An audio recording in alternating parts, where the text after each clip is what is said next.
Hi guys, so here is hopefully a helpful video to explain some of the trickier questions that you might have struggled with, of typical exam questions we would get for logic gates. So here we have our important information, maybe a good habit to get into to highlight some of the important parts.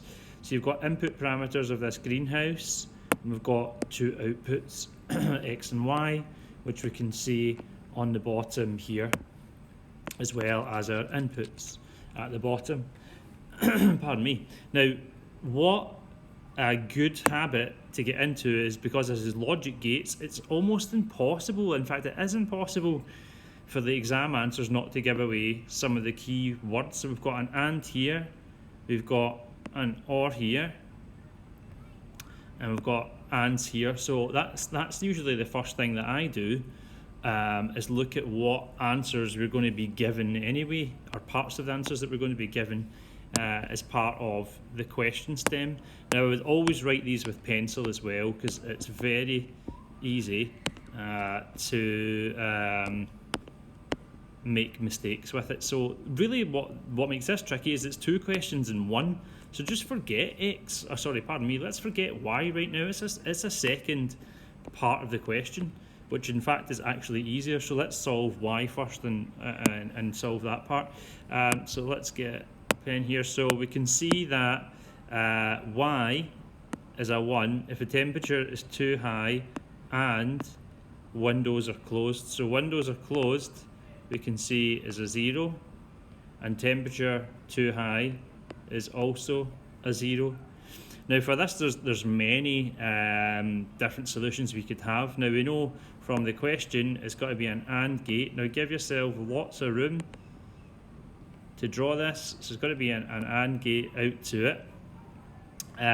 Temperature's too high is a 0, so we need to have a NOT gate for temperature too high. Windows are closed was also a 0, so that's also a NOT gate going into that. Now other people might correctly use an AND gate because it's basically the same thing. So we've got that part taken care of. Let's just change the pen colour here so we can solve the next part. So we've got an OR part here for both. So I like to draw the final piece first. So let me draw the OR gate there into our X. So X is 1 if it's part A or part B. So break it down. So humidity is too low is also a 0, which is the H part here. So we want to have the NOT gate going into our OR, which is part B, so that's taken care of. And then we've got a final compart if it's daytime. If it's daytime, which is a 1, so that's the D going into the AND gate, which is given here in this part of the question. So D can go straight in. And temperature is too high, so temperature too high is a 0, so we can use the NOT gate earlier, drawing a little dot on it to then connect up to our OR gate. Now separately those two pieces are straightforward. Reason why people have struggled with this question is because it's two pieces together. So my top tip would be to just move to a separate piece of paper and draw apart this piece first and then the second piece, because apart separately that they're short.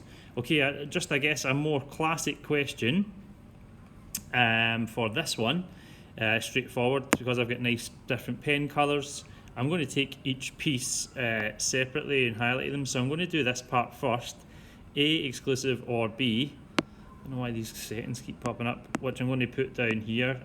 Let's just call that Q, just for simplicity. So we've got A exclusive or B, so we're looking for scenarios when there's exactly 1 1. So we've got 0, 2 zeros, there's only 1 here, only 1 here, there's only 1 here, only 1 here, and then there's obviously 2 zeros in the last part. So that's straightforward. This part here, some people get confused with how to draw that. So we've got A, B, and C. We would just have multiple OR gates to draw this one, and that's how we would represent this, obviously with a big not, because it's not the result from that. Equally, you could have the not gates before it. So I'm just going to do each piece separately. Let's just do A or B here, which I'll just call Z. So A or B, 0, 0, 1, 1, 1, 1, 1, 1. This then can be coupled with or C, which I'll just call, run out of letters here, what have we not used, R, which is 0 or 0, so it's this and this. So 0, looking for a 1, we've got a 1 here, so it's a 1, we've got a 1 here for all of these parts. Now, of course, the big issue is that then that becomes not, so let's just call that S, and it's not that full column. Now it's very easy to keep track of that one in your head. So this S is now equivalent to that whole piece here, and we obviously have our Q, so it's this or this part here. Now I like to, I don't know why this is not drawing properly, I like to draw them separately like this and make my life a bit easier. So for the last part it's just or, so we've got this or this, so we've got a 1, 0 or 0 is a 0, 1 here, we've got a 1 here, a 1 here, a 1 here, 0 or 0 here, 0 or 0 here. It takes a bit of work, but you've got to be getting full marks on these because it really is straightforward once you unlock the skills. And then logic gates, which, if you get any of the questions to describe an XOR gate, for example, always start off, and I apologise for my quick writing, with the diagram, and then obviously the output 0, 1, 1, 0, and use that as part of your description. So an exclusive OR gate, if there's a scenario where one of the inputs is a 1, then it will output a 1 when there's an exclusively one input with a 1. When it's two zeros, the output is 0, or two inputs of a 1, then it outputs a 0. It sounds like you are being overly descriptive, but that's exactly what you need to do, and this is quite often a 3-mark question. Really important that you study this topic and have it absolutely nailed.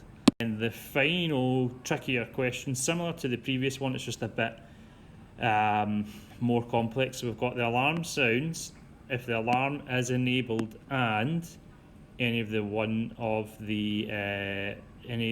or more of the sensors is activated. So we know it's going to be an AND gate for the final piece because of that. So we've got that piece in, and any one of the sensors is activated, there's a logic there, or. So the alarm can be enabled. If we look at the question stem, it says here alarm system X, so that's our output, is enabled and disabled using either A or B, these switches, or a remote control. There are 2 infrared sensors, CD, and 1 door pressure sensor. So a lot of the logic's given away in the question. So for that first part there, the alarm's going to be enabled by A or B. So we've got here switch enabled or remote enabled. So we want to have an OR gate for A or B that's going to tell us if the switch is actually turned on. And then we're going to have C, D, and E. So that's activated, activated, activated. And it's if either one of those is activated. So I think I drew this in the earlier video. We need, if it's C or D, or E. Yep, so hopefully those 3 little pieces together demonstrates how that one's actually, I guess, possibly more straightforward than the first question we covered. It really is a case of practicing these. The only question that we've not covered here is describing